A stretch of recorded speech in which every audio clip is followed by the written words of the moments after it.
Chapter 20 The Journey. At 2 o'clock in the morning, our four adventurers left Paris by the Barrier Street Denis. As long as it was dark they remained silent. In spite of themselves they submitted to the influence of the obscurity, and apprehended ambushes on every side.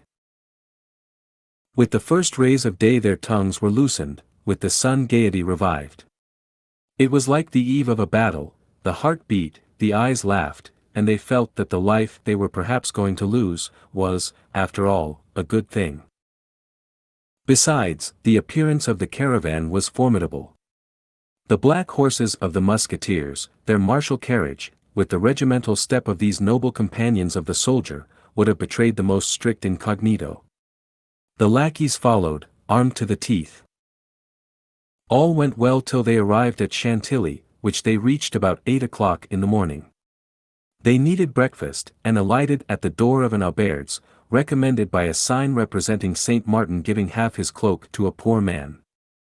They ordered the lackeys not to unsaddle the horses, and to hold themselves in readiness to set off again immediately. They entered the common hall, and placed themselves at table. A gentleman, who had just arrived by the route of Dammartin, was seated at the same table, and was breakfasting. He opened the conversation about rain and fine weather, the travelers replied. He drank to their good health, and the travelers returned his politeness. But at the moment Musketeers came to announce that the horses were ready, and they were arising from table, the stranger proposed to Porthos to drink the health of the cardinal. Porthos replied that he asked no better if the stranger, in his turn, would drink the health of the king. The stranger cried that he acknowledged no other king but his eminence. Porthos called him drunk, and the stranger drew his sword. "You have committed a piece of folly," said Athos, "but it can't be helped, there is no drawing back. Kill the fellow, and rejoin us as soon as you can."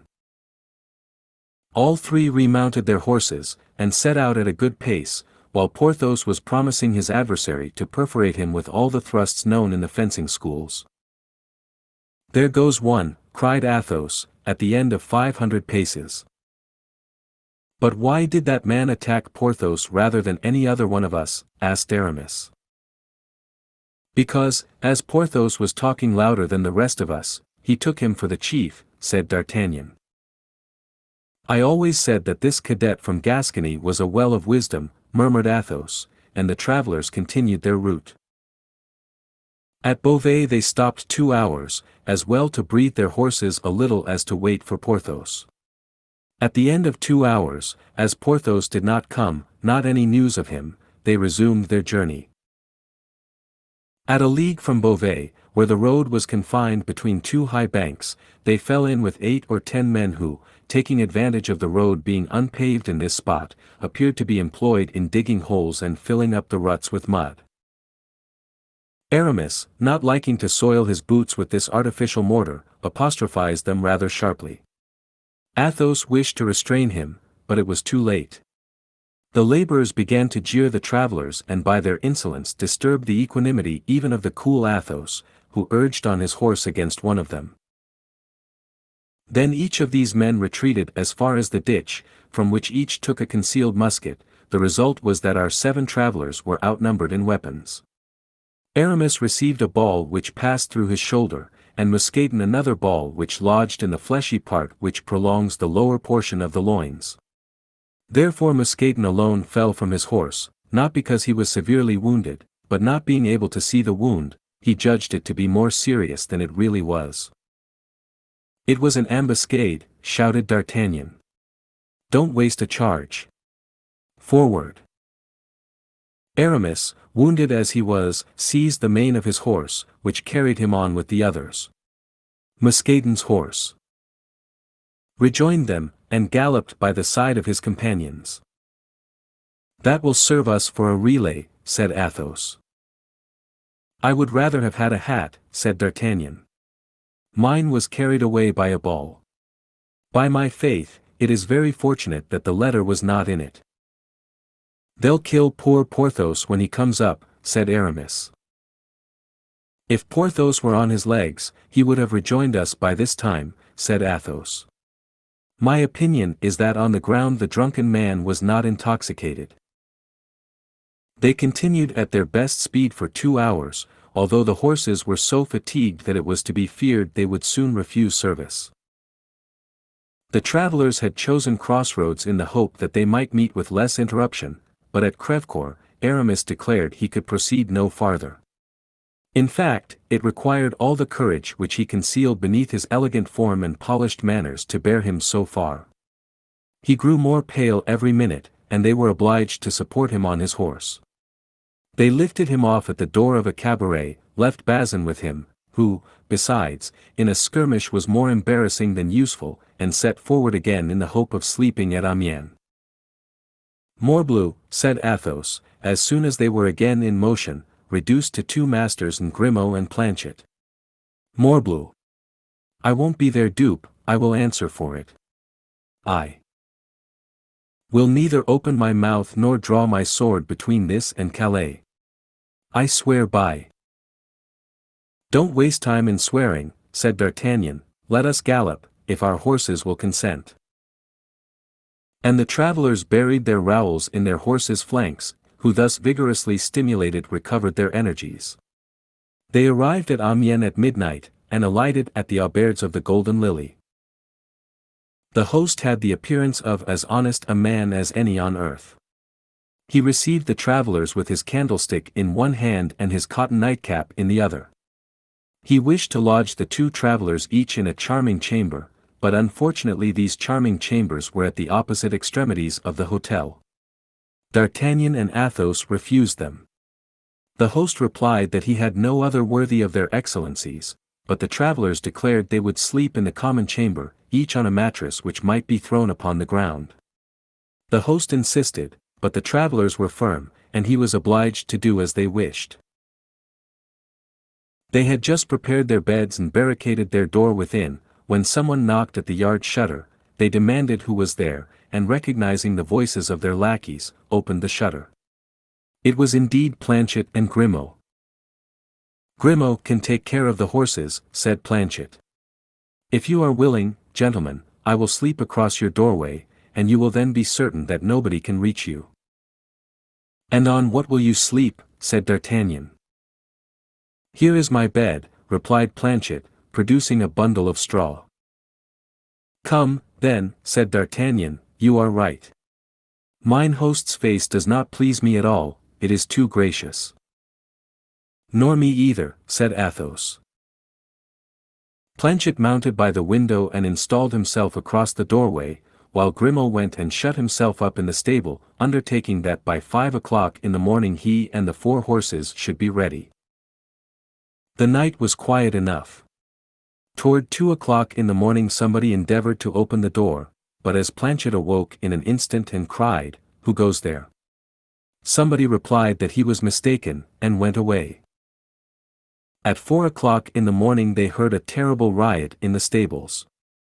Grimaud had tried to waken the stable boys, and the stable boys had beaten him. When they opened the window, they saw the poor lad lying senseless, with his head split by a blow with a pitchfork. Planchet went down into the yard, and wished to saddle the horses, but the horses were all used up. Mousqueton's horse, which had traveled for 5 or 6 hours without a rider the day before, might have been able to pursue the journey, but by an inconceivable error the veterinary surgeon, who had been sent for, as it appeared, to bleed one of the host's horses, had bled Mousqueton's. This began to be annoying. All these successive accidents were perhaps the result of chance, but they might be the fruits of a plot. Athos and D'Artagnan went out, while Planchet was sent to inquire if there were not 3 horses for sale in the neighborhood. At the door stood 2 horses, fresh, strong, and fully equipped. These would just have suited them. He asked where their masters were, and was informed that they had passed the night in the inn, and were then settling their bill with the host. Athos went down to pay the reckoning, while D'Artagnan and Planchet stood at the street door. The host was in a lower and back room, to which Athos was requested to go. Athos entered without the least mistrust, and took out 2 pistoles to pay the bill. The host was alone, seated before his desk, one of the drawers of which was partly open. He took the money which Athos offered to him, and after turning it over and over in his hands, suddenly cried out that it was bad, and that he would have him and his companions arrested as forgers. "You blackguard," cried Athos, going toward him, "I'll cut your ears off." At the same instant, 4 men, armed to the teeth, entered by side doors, and rushed upon Athos. "I am taken," shouted Athos, with all the power of his lungs. "Go on, D'Artagnan. Spur, spur," and he fired 2 pistols. D'Artagnan and Planchet did not require twice bidding. They unfastened the 2 horses that were waiting at the door, leaped upon them, buried their spurs in their sides, and set off at full gallop. "Do you know what has become of Athos?" asked D'Artagnan of Planchet, as they galloped on. "Ah, monsieur," said Planchet, "I saw one fall at each of his 2 shots, and he appeared to me, through the glass door, to be fighting with his sword with the others." "Brave Athos," murmured D'Artagnan, "and to think that we are compelled to leave him, maybe the same fate awaits us 2 paces hence. Forward, Planchet, forward. You are a brave fellow." "As I told you, monsieur," replied Planchet, "Picards are found out by being used. Besides, I am here in my own country, and that excites me." And both, with free use of the spur, arrived at Saint Omer without drawing bit. At Saint Omer they breathed their horses with the bridles passed under their arms for fear of accident, and ate a morsel from their hands on the stones of the street, after they departed again. At 100 paces from the gates of Calais, D'Artagnan's horse gave out, and could not by any means be made to get up again, the blood flowing from his eyes and his nose. There still remained Planchet's horse, but he stopped short, and could not be made to move a step. Fortunately, as we have said, they were within 100 paces of the city. They left their 2 nags upon the high road, and ran toward the quay. Planchet called his master's attention to a gentleman who had just arrived with his lackey, and only preceded them by about 50 paces. They made all speed to come up to this gentleman, who appeared to be in great haste. His boots were covered with dust, and he inquired if he could not instantly cross over to England. "Nothing would be more easy," said the captain of a vessel ready to set sail, "but this morning came an order to let no one leave without express permission from the cardinal." "I have that permission," said the gentleman, drawing the paper from his pocket. "Here it is." "Have it examined by the governor of the port," said the shipmaster, "and give me the preference." "Where shall I find the governor?" "At his country house." "And that is situated?" "At a quarter of a league from the city. Look, you may see it from here at the foot of that little hill, that slated roof." "Very well," said the gentleman. And, with his lackey, he took the road to the governor's country house. D'Artagnan and Planchet followed the gentleman at a distance of 500 paces. Once outside the city, D'Artagnan overtook the gentleman as he was entering a little wood. "Monsieur, you appear to be in great haste." "No one can be more so, monsieur." "I am sorry for that," said D'Artagnan, "for as I am in great haste likewise, I wish to beg you to render me a service." "What?" "To let me sail first." "That's impossible," said the gentleman. "I have traveled 60 leagues in 40 hours, and by tomorrow at midday I must be in London. I have performed that same distance in 40 hours, and by 10 o'clock in the morning I must be in London. Very sorry, monsieur, but I was here first, and will not sail second. I am sorry, too, monsieur, but I arrived second, and must sail first." "The king's service," said the gentleman. "My own service," said D'Artagnan. "But this is a needless quarrel you seek with me, as it seems to me. Parbleu! What do you desire it to be? What do you want? Would you like to know?" "Certainly." "Well, then, I wish that order of which you are bearer, seeing that I have not one of my own and must have one." "You jest, I presume." "I never jest." "Let me pass." You shall not pass. My brave young man, I will blow out your brains. Hola, Lubin, my pistols. Planchet, called out D'Artagnan, take care of the lackey, I will manage the master. Planchet, emboldened by the first exploit, sprang upon Lubin, and being strong and vigorous, he soon got him on the broad of his back, and placed his knee upon his breast. Go on with your affair, monsieur, cried Planchet, I have finished mine. Seeing this, the gentleman drew his sword, and sprang upon D'Artagnan, but he had too strong an adversary.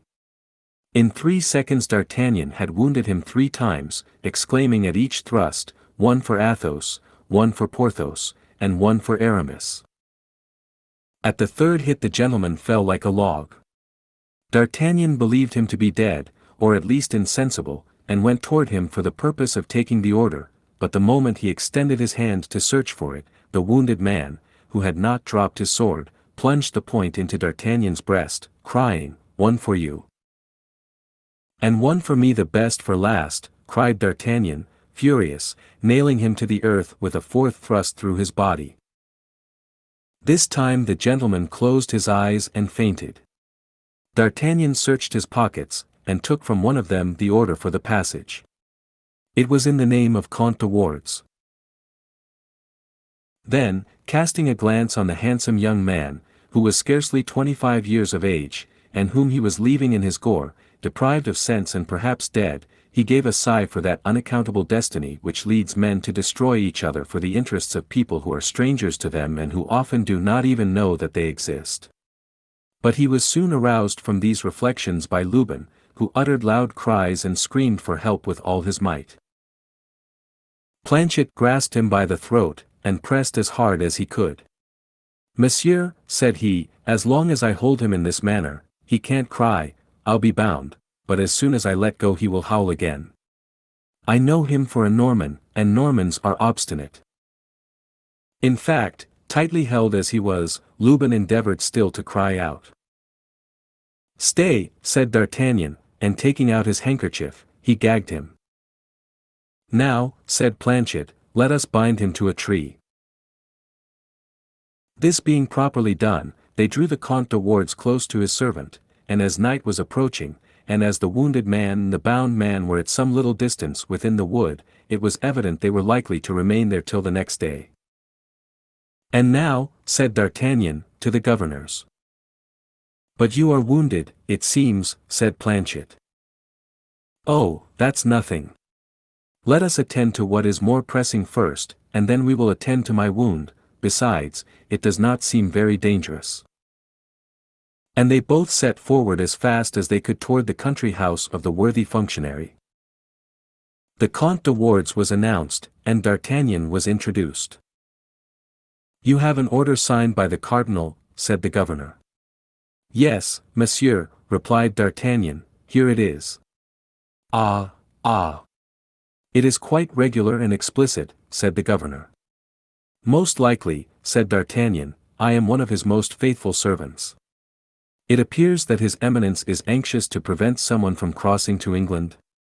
"Yes, a certain D'Artagnan, a Bernese gentleman who left Paris in company with 3 of his friends, with the intention of going to London." "Do you know him personally?" asked the governor. "Whom?" "This D'Artagnan." "Perfectly well." "Describe him to me, then." "Nothing more easy." And D'Artagnan gave, feature for feature, a description of the Comte de Wardes. "Is he accompanied?" "Yes, by a lackey named Lubin."